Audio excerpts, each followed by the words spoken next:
Now we are having only one central cybercrime police station to deal with all the complaints which are being received in a big city like Hyderabad, where our population is 80 lakhs, and we don't know how many complaints have not been registered because of the volume.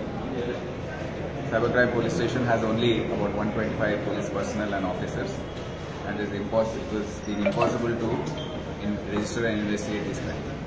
Since already this year about 15,000 NCRP portal registrations are there, petitions are there, and in the last 10 years we have seen a 10-fold increase in the number of cybercrime registered.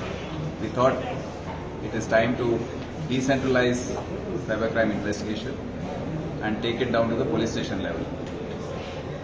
So, as part of that experiment, the government has accepted our request to allow us to start 7 ZCCs, and each DCP office there will be one zonal cybercrime cell, which will be looked after by one inspector, one SI, 5 constables and 2 home guards.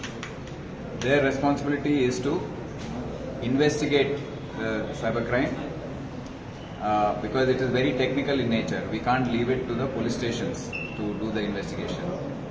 Any case which involves a fraud, there are 39 types of cyber frauds, there are several types of social media frauds.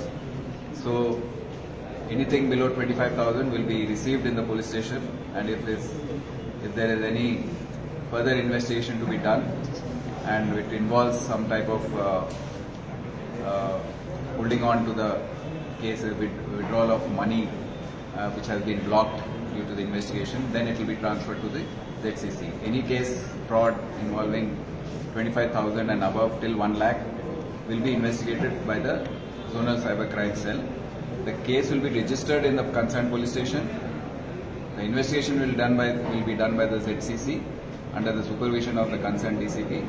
The charge sheet will be laid, the arrest, remand, everything will be done by the concerned police station, and the later follow-up of not only the charge sheet, monitoring the case further in the court will be done by the concerned police station.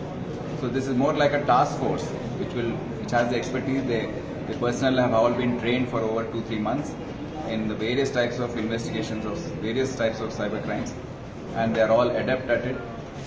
They will be monitored and guided by the central cybercrime police station officers, and in every step they will be helped in because the softwares, the hardwares and all the other equipment which is required has been bought in the market and given to the 7 ZCCs.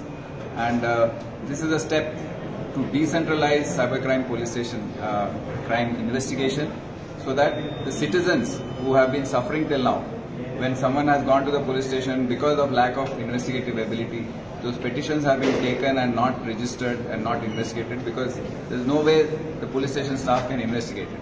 But now those petitions will be taken, they will be investigated, and justice will be done to the person who has suffered due to a cybercrime fraud.